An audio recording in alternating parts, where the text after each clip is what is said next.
the opening cutscene. This is the CHRILLCAST. I'm Chris. And I'm Will, and I didn't know that was happening because I can't see the screen. Please remember to like this video, comment on this video, share this video across social media, and subscribe to the podcast.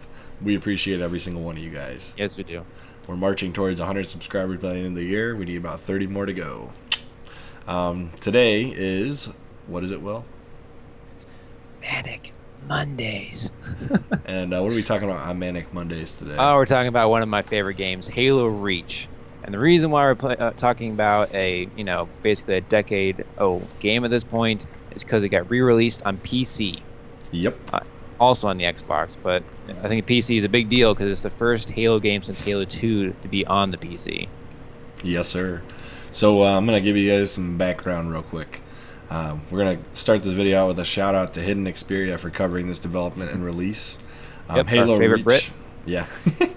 Halo Reach originally released on the Xbox 360 in September 14th of 2010, and it is being re-released on the Xbox One and Windows 10 on, well, it was already released December 3rd, 2019. It's the first Halo FPS game to release on Steam, and the first Halo game to drop as part of the Master Chief Collection on PC, because they're doing them chronologically, as far as like the timeline goes, not like chronological releases. The launch day saw a peak of 161,000 people playing. Yeah, that's crazy, especially when you consider it's $10 a piece, and that's just Steam, so it's not people playing on Game Pass. Right. And it was the first Halo or PC Halo game to debut in over a decade. I mean, think about this. Halo 2 Vista was released in 2007. That's 12 years ago. We're not counting the Halo 3 Online from Russia, or the El Dorito, whatever it was called. Oh, yeah. Nope, we're definitely not counting that. No, it wasn't the campaign, so. No, and it actually quickly overtook like Fortnite and every other major. Yeah, it did. Everything as on it Twitch. should. I remember seeing, I think it was Ninja said, "Sweet seeing Halo take the top spot again." It's like, I started my career with Halo and it's back on top. It's like, cool, good for you, Ninja. Yeah. And what's even crazier, so this is a 343 release, and there were no major issues on launch day. That's true, yeah, because they I know, what parallel universe are we living in? They had it in beta for a while and had a bunch of Twitch streamers testing it out. Yeah, they're doing it right. Yeah. So what we want to talk about, do we think that Reach can maintain this popularity going forward? And which of the MCC games will be the most popular on PC? We'll start with those two questions. What do you think, Will? You think we'll maintain the popularity going forward on Reach? Well, I'm going to jump to the second question. So I think Halo 3 is going to overtake it when that comes out. Oh, yeah. Halo 3 was definitely the most popular of all of the games. I think Reach is going to maintain a pretty solid player base. I mean, even the old game still has people playing it. So you can still hop on the 360 right now and play that. It's going to take a while to load in a match, but there are still a couple thousand going. Oh, yeah. So I think also with the seasons that they've implemented, even though it kind of changes the ranking system, so some people are kind of upset about that. It gives you an incentive to keep coming back and always play online and not just on the campaign.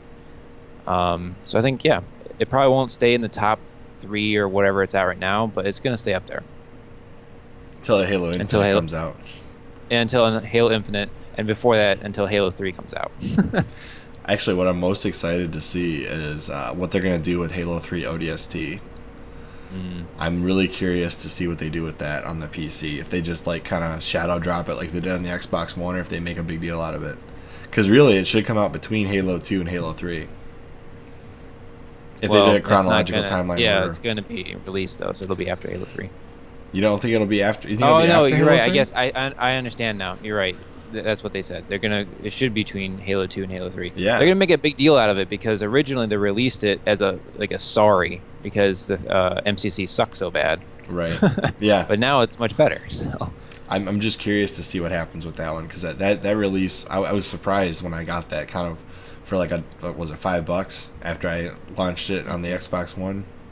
Yep. Anyway, I think Reach will maintain maybe not the same popularity as Day One, but I think it'll retain some semblance of popularity because it is the first or second most popular online Halo game ever. it is. and therefore it probably will be popular all the way up until either the next release of a Halo Master Chief Collection game or Infinite. One of the two will definitely overtake it. Yeah, I don't think that it'll lose its popularity until that next game comes out for the MCC. Definitely agree with that. As far as which one I think will be the most popular, you're going to disagree with me, Will, but I think Halo 2 might end up being the most popular. Yeah, well, the thing is, that's definitely the one I'm looking forward to. That's the one I'm going to be playing because I love Halo 2 online. But well, I mean, how many? Go ahead. I was going to say that Halo 3 was the most popular game out of that series, after like all the games from Bungie, and I think that's probably going to be the one with the biggest player base. But think about this: the people that are getting the Master Chief Collection, half of them are nostalgic for Halo, and half of them are new to Halo, right? Which one are the nostalgic people going to kind of lean back on the hardest? It'll be 2 or 3, right? Which one will the kind of newer Halo players have never played before? It's probably Halo 2, right? I don't know how you get to that conclusion, but okay. If you haven't played Halo that much, you probably played Halo 3. If you played a lot of Halo, you've probably played Halo 2 and 3, right? So if they've never seen Halo 2 before, it'll be brand new and exciting to them. I have a feeling Halo 2 and Halo 3 will be neck to neck as most popular of the Halo series. All right, we'll see. I think so. I mean, I'm not going to be disappointed by that because, again, Halo 2 had my favorite online, but, Yeah. Piggybacking off of the discussion of Halo Infinite versus the Master Chief Collection, what do you think the chances are that Halo 5 will see a port to the PC? I think it's highly likely. Do you? Yeah, they already have Forge on PC for Halo 5, so you can already build the maps. So I don't think it'd be that much of a leap to bringing the whole game over. A discussion I've seen on Reddit and other places is whether or not they'd add it to the MCC. And I think that's probably not going to happen. But I do see them adding it to PC, just in general, right before the launch of Infinite. If they wanted to be really scummy like Activision, they could release it with a bonus chapter on PC and then also have it as DLC on the Xbox One, kind of explaining away the plot that they don't want to continue into Infinite. Hey, I would be fine with that if it led into a great game. Yeah. Like, this is actually what happens to Cortana after Halo 5. You got to play these 3 missions. I would be totally fine with that. And, like, Chief wakes up at the end and it's like, oh, it's a terrible dream. No. We're not going to play that game. But it can be Chief's Awakening. Sergeant Johnson's bad dream. He's back. Yep. None of that happened after Halo 3. Oh, that would be exciting too. I wouldn't be opposed to them just saying, okay, 4 and 5 are no longer canon. Yeah. Although that's probably an unpopular opinion, so we'll cut that out. No, we won't. No, it's staying in there.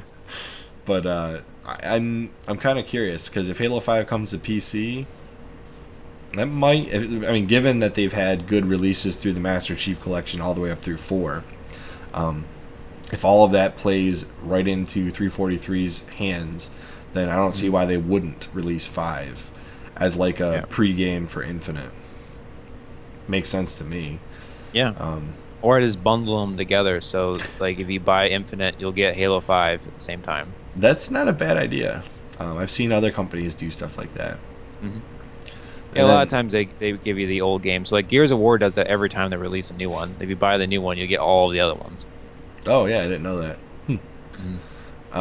The last question we had for this discussion: will the Master Chief Collection on the PC rebuild the Halo brand in the days leading up to Halo Infinite?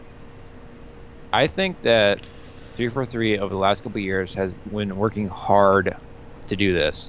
So just them repairing the MCC in general, fixing all the title screens, fixing the UI, fixing like a lot of the bugs, and it's just so much better to play now and had a lot of the features that should have been there to begin with. I think that has brought them back a lot of fandom on that. Halo Wars 2 was a great release. I don't know how well it did, but the art style, the gameplay was really fun, and the story was better. And then this, bringing all of the games to PC finally. I mean, people have been waiting decades for this. I think it's all up and up for 3 right now. Hopefully they don't screw this up.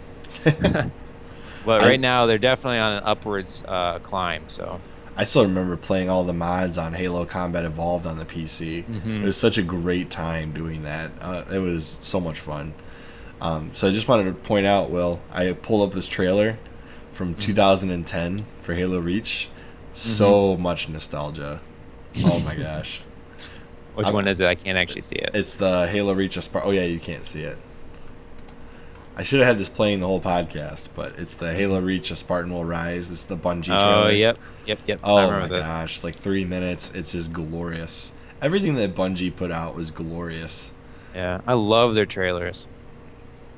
I'm hoping that whatever their new project is, you know, now that they moved on essentially from Destiny, I believe that that's what they're doing, right? They're not releasing Destiny 3, I hope. Jeez, that would not be a good move. If I don't think they're going to do it soon, though. I just mean it shouldn't be their next game. I'd feel so burned if I had bought Destiny 1 and 2 just to have 3 come out. But anyways, no, Bungie's trailers were epic. I haven't really watched a whole lot of game trailers in a while, other than what comes on at E3. You know, E3 is like my Super Bowl for video games. All the commercials are great. But I got so much nostalgia watching this. I'm so ready to play Reach, but I'm waiting until I get my Xbox 360 wired controller to plug into my PC, so it feels just like it did in 2010. Yeah, I'm not by my Xbox One right now. Otherwise, I would be playing it. Playing with a wireless Xbox One controller doesn't feel right to me. It feels a little weird because it's already backwards compatible, so I have played it on the Xbox One. Right. But it still feels good. Yeah. I'm gonna get rid of my Xbox One controller probably as soon as I get this Xbox 360 controller. Remember Reach 9/14/2010. There you go. Start the decade off with Reach, end the decade off with Reach. As it should be. But anyways, if you guys like this discussion, you like this podcast, please remember to like this video, comment down below, share this video across your social medias, you know, especially MySpace, and subscribe to the podcast. And Friendster. Yes, exactly. As always, I'm Chris. And I'm Will. And we will see you on the next CHRILLCAST. Toodles.